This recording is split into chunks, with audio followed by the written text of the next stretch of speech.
Olá, é bom ter você de volta. Vamos ver algumas decisões publicadas pelo TST agora na primeira semana de outubro de 2019 que nos ajudam a entender melhor o direito do trabalho e o processo do trabalho. Então, nessa primeira decisão que vemos, tem-se a discussão acerca do cabimento ou não de danos morais coletivos em virtude da utilização pelos reclamados, pelos empregadores, de interditos proibitórios ou possessórios em vista de atos pertinentes a greves. Trata-se dos embargos 253840, dígito 90 de 2006, cuja emenda traz que, na esfera trabalhista, e especialmente no setor bancário, tem sido comum a adoção de práticas de impedimento de empregados que não aderem ao movimento paredista de adentrarem em agências bancárias, a par dessas decisões serem tomadas por lideranças grevistas, independentemente impedindo seu funcionamento em níveis mínimos de atendimento às necessidades inadiáveis da população.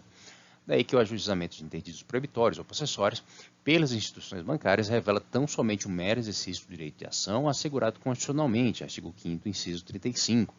de modo a prevenir ou reparar tais transtornos, independentemente de lograr êxito ou não quanto ao mérito da demanda. Então, o que se tem aqui é que no estado de Minas Gerais, as instituições bancárias, em vista de greve que seria promovida, as instituições bancárias ajuizaram interditos proibitórios e possessórios, com vista exatamente a dar acesso às agências bancárias, tanto a empregados que não aderissem ao movimento de greve, quanto a eventuais clientes. A turma do TST, no primeiro momento, entendeu que cabia sim, configurava-se sim ato antissindical, porque o ajuizamento desses interditos proibitórios causaria, então, a limitação do exercício do direito de greve, consequentemente teria um ato antissindical e, por consequência, o cabimento do dano moral coletivo. Entretanto, esses embargos foram providos no sentido de se restabelecer o acordo do Tribunal Regional que negava esse pedido. Aqui trago mais a notícia, mas se você atuar nessa área, tiver que ter conhecimento desse tipo de matéria, eu recomendo bastante a leitura do interior desse julgado e, eventualmente, até a recuperação das sessões de julgamento que envolveram essa matéria.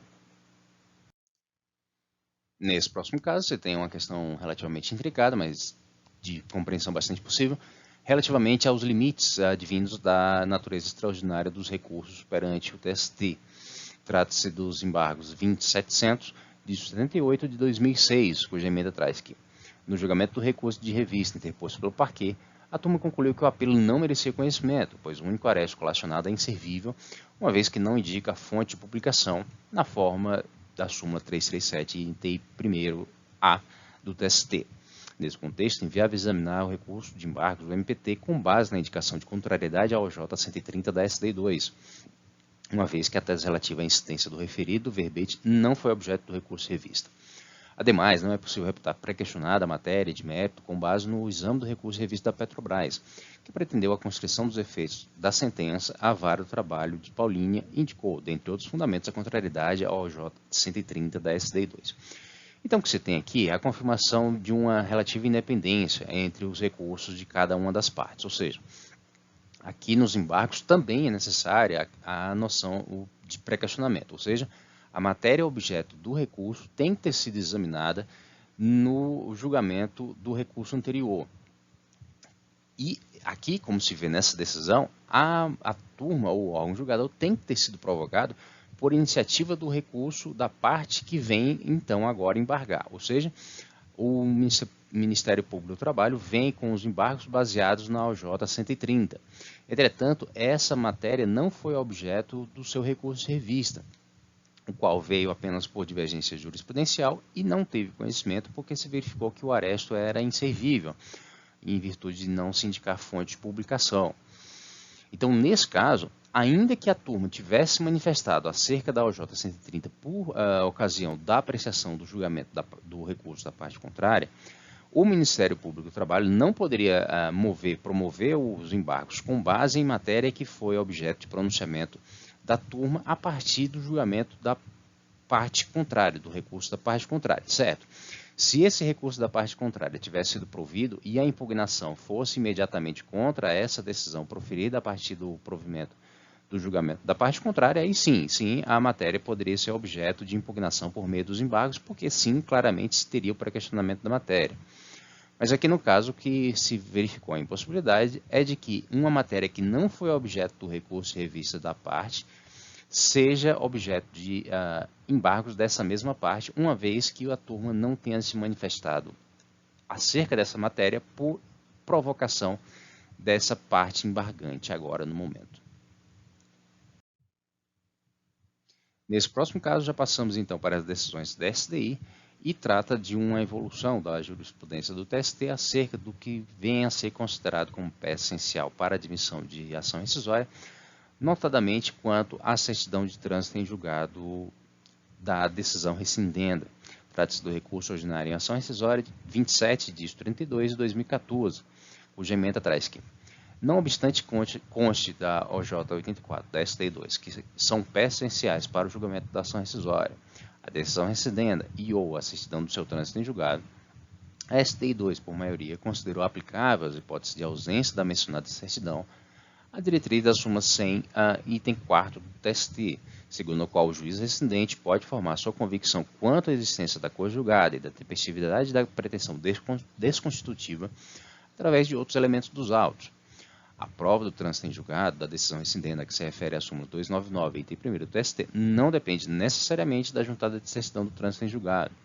O colegiado, então, evoluindo em sua jurisprudência, por maioria, considerou superada a primeira parte da OJ 84, inclusive no que tangencia as ações decisórias ajuizadas sob a égide do CPC de 73. Então, o que você tem nesse caso é que a OJ 84 do SDI2 exigia, além da cópia da decisão rescindenda, a certidão do trânsito em julgado, que servia não só para a satisfação desse requisito próprio, ou seja, do trânsito em julgado, quanto para a verificação da contagem da observância ou não do prazo decadencial pertinente à ação rescisória. A súmula 100, item 4, referia à hipótese de alguma sorte em contrário senso, ou seja, possibilitava o julgador, em vista de outros elementos, além da certidão de trânsito em julgado, que se aferisse a satisfação ou não da atenção, da observância do prazo decadencial. O que se entendeu, então, nessa evolução, é de que ainda quando a parte não tenha trazido essa certidão de trânsito em julgado, se os autos contiverem elementos que autorizem a caracterização desse trânsito de julgado e habilitem o julgador também a verificação da observância ou não do prazo decadencial, então não há um vício, não há um impedimento à admissão dessa ação rescisória e o seu julgamento pode prosseguir normalmente. É sempre bom atentar que a instrução, a juntada de todas as peças essenciais à ação rescisória é sempre importante, mas nesse caso a evolução é no sentido de que, uma vez que os autos tragam elementos suficientes para atender à finalidade que tinha essa certidão de trânsito julgado, deve superar essa irregularidade e se tentar proferir a decisão de que resolva o mérito da ação rescisória. Nesse próximo caso, você tem o exame de uma matéria nova, aparentemente pela primeira vez pelo TST, que é a referente à necessidade ou não de publicação das razões do voto vencido e a eventual nulidade decorrente do não atendimento do previsto no artigo 941, parágrafo 3º do CPC. Trata-se do recurso ordinário em ação rescisória 7956, dígito 69 de 2016, cuja emenda traz que, independentemente da demonstração de prejuízo ou da circunstância de ser inaplicável o instituto para questionamento em se tratando de recurso ordinário, padece nulidade a decisão colegiada tomada por maioria quando ausente a publicação das razões do voto vencido. Preliminar de nulidade acolhida com declaração de nulidade dos atos procedimentais a partir da publicação do acordo regional e devolução dos autos para que o tribunal de origem sane a nulidade, inclusive com a restituição das partes do prazo para interposição de recurso ordinário e regular prosseguimento do feito. Então, o que você tem? O artigo 941, parágrafo 3º do CPC, prevê, na verdade, que as razões do voto vencido sejam publicadas. A finalidade desse dispositivo é de que, particularmente para os recursos de natureza extraordinária, como recurso especial, o recurso de revista ou o recurso extraordinário propriamente dito, há necessidade do pré-questionamento. Há ainda a impossibilidade do revolvimento do conjunto fático probatório em sede extraordinária, ou seja, nos tribunais superiores. Assim, o quadro fático e jurídico que é examinado pelo tribunal no julgamento de recursos de natureza extraordinária é aquele que conste do acórdão do regional. E também se admite que esse pré-questionamento ou a matéria fática que vai ser base do julgamento do recurso de natureza extraordinária seja aquilo contido ou referido no voto vencido. E assim, então, para adiantar ou para facilitar o atendimento desse requisito do pré-questionamento, o CPC já determinou que quando houvesse o voto vencido, esse voto vencido deveria ser naturalmente publicado, seja por publicação avulsa, seja por integração dessas razões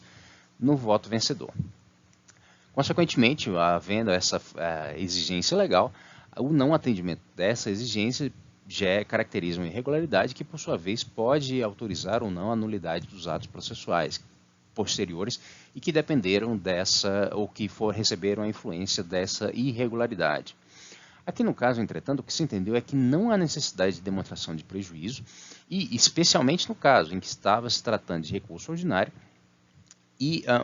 no qual não tem cabimento a necessidade de pré-questionamento, ainda nessas circunstâncias se teria uma irregularidade processual grave, consequentemente há necessidade ou a possibilidade da declaração de nulidade e determinação de refeitura de atos processuais, no caso, sobretudo, para atos procedimentais. Deve-se atentar que, no caso aqui, se tem um recurso ordinário em ação rescisória. Na maior parte dos casos, as decisões colegiadas, ou seja, aquelas decisões onde pode haver um voto vencido, na Justiça do Trabalho são essencialmente aquelas que derivam do julgamento de recurso ordinário, ou seja, houve a sentença na reclamação trabalhista individual, a parte interpõe recurso ordinário, e esse recurso ordinário é julgado pelo Tribunal Regional, na ocasião em que eventualmente pode surgir um voto vencido, o qual, a partir do CPC atual, deve ser publicado também. Entretanto, em vista da ação rescisória, que tem a primeira instância, tem o que é considerado a sua primeira instância já no Tribunal Regional, já no primeiro julgamento de uma ação rescisória se pode ter ocasião do pronunciamento de um voto, da prolação de um voto vencido. Consequentemente, se admitiria, então, se aplicaria o dispositivo que determina a publicação desse voto vencido. Ocorre, entretanto, que o recurso que é cabível do julgamento de ação rescisória é o recurso ordinário. E o recurso ordinário exatamente não tem uma natureza extraordinária, simplesmente ser um veículo da manifestação da impugnação da parte, da irresignação da parte, não se submete aos critérios do pré-questionamento, tampouco limita o julgador, o juízo recursal,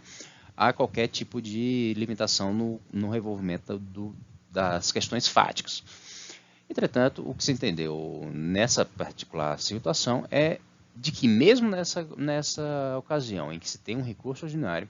o não atendimento do previsto no artigo 941,